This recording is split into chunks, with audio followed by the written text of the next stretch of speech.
नमस्कार दोस्तों, प्ले खबर चैनल की एक और नए वीडियो में आप सभी दोस्तों का फिर से एक बार स्वागत है। ईपीएस 95 पेंशन धारकों की पेंशन वृद्धि को लेकर पेंशन धारकों को जागरूक करने और संगठित करने के उद्देश्य से कमांडर अशोक रावत जी यहां पर जो है उत्तर प्रदेश के दौरे पर है। उत्तर प्रदेश के कानपुर में उन्होंने जो है ईपीएस 95 पेंशन धारकों को संबोधित किया। ईपीएस 95 पेंशन धारकों को संबोधित करने से पहले उन्होंने यहाँ पर मातृत्व शक्ति को यहाँ पर जो है नमन किया और जो भी महिलाएं यहाँ पर सभा में आई थी उनके चरणों में पुष्प वर्षा करते हुए यहाँ पर उनका आशीर्वाद लिया। आज कमांडर साहब फूल लेकर के और महिला शक्ति के चरणों में डाल करके और उनसे विनती और आशीर्वाद मांग रहे हैं। वाह, धन्य ऐसे कमांडर, धन्य हम लोग जिनको ऐसे महापुरुष मिले हैं। ऐसे कमांडर साहब का हम नमन और वंदन करते हैं। कमांडर साहब पुष्प वर्षा करके महिलाओं के चरणों में वो पुष्प अर्पित करके और उनसे आशीर्वाद ले रहे हैं। कमांडर साहब तो आगे बढ़ो।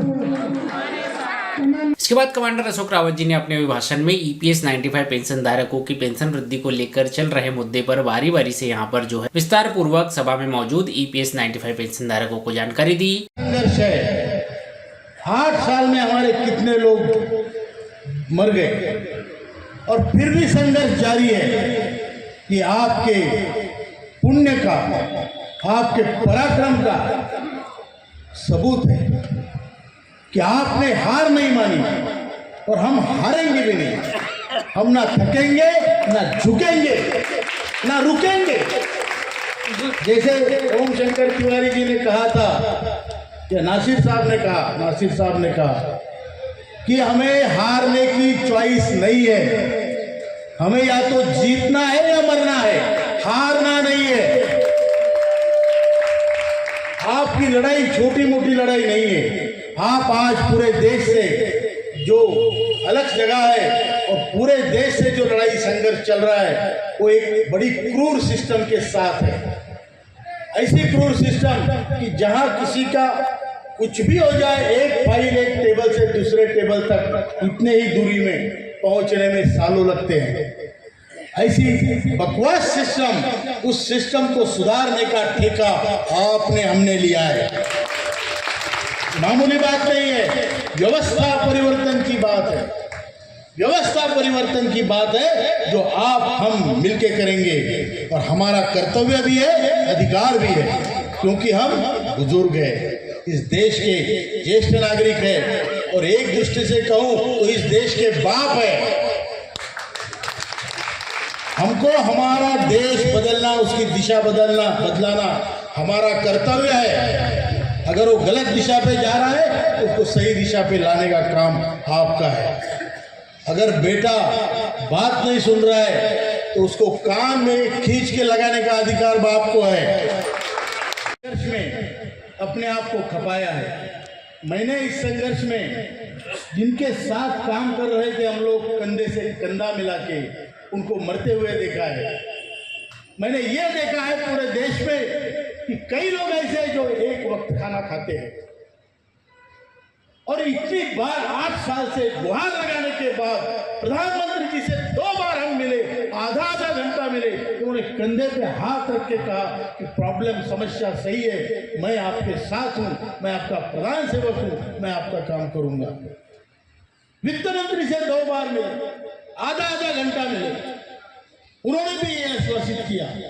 लेबर मिनिस्टर को हम 20 बार मिले। पावर पॉइंट प्रेजेंटेशन जो आप बोलो वो सब हमने फाइलें तैयार की।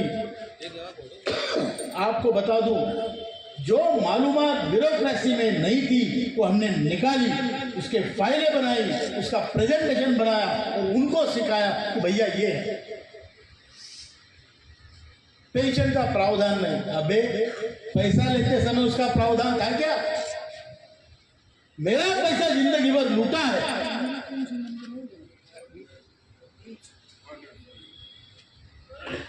मेरा पैसा जिंदगी भर लूटा है। हर महीने मेरे से पैसा जमा किया है और जब पैसा जमा किया था तब इनके आश्वासन क्या थे आप देखिए। वो जो इसका जो कागजात है, एक्ट है, उसमें लिखा है कि सरकारी पेंशन धारकों से आपको 10% ज़्यादा मिलेगी। एक उदाहरण उन्होंने दिया था कि अगर आप रिटायर्ड होंगे तो आपको 27,000 पेंशन मिलेगी, आप मर जाओगे तो आपके बीवी को 27,000 ही मिलेगी। कारण क्या? कारण ये कि वो पूरी पेंशन आपके कंट्रीब्यूशन पे हुए इन्वेस्टमेंट पे होती है, और दोनों मरने के बाद जो नेक्स्ट ऑफ किन है, जो उसका आपका वारिस है, उसको 23 से 27 लाख रुपए मिलेंगे। योजना अच्छी थी कि मैं मरते तक मुझे पेंशन मिले, मेरे बाद मेरी बीवी की चिंता नहीं है, और दोनों मर जाए तो वो 27 लाख या 24-23 लाख जो मिलने वाले हैं, उसके प्रलोभन में कम से कम कोई मेरी सेवा करेगा।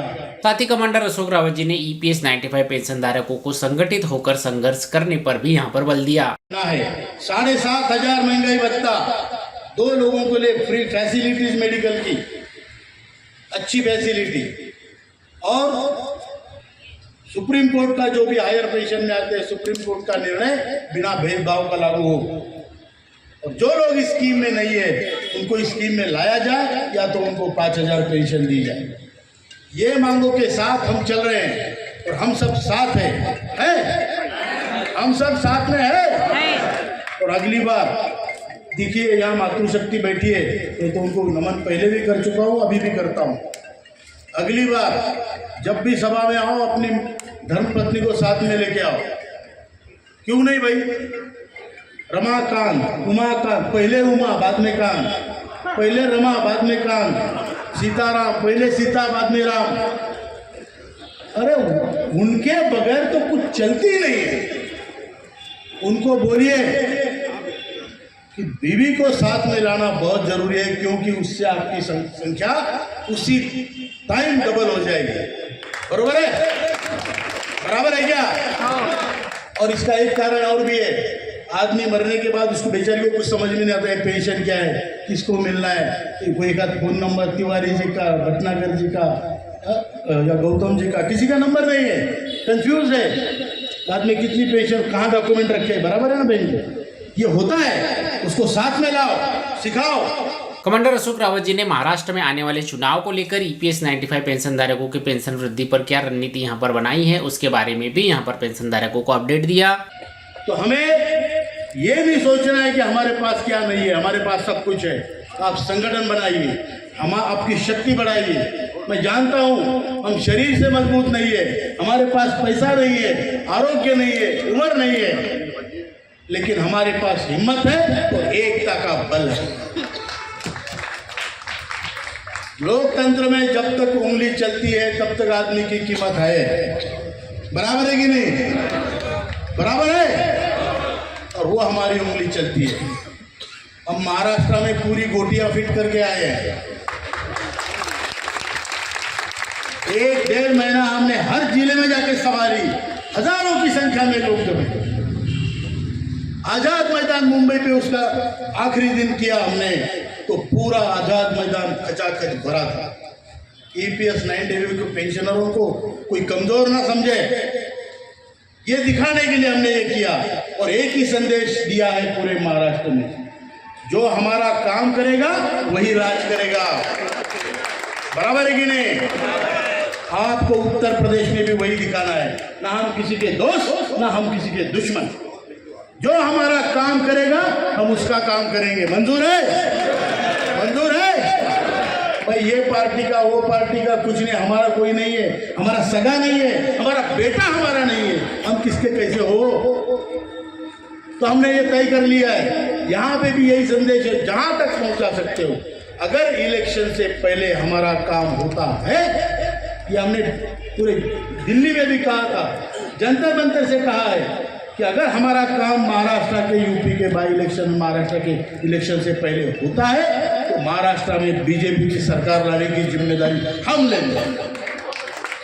और अगर नहीं होता है तो उनको पैदल चलाने में मजबूर भी हम ही करेंगे।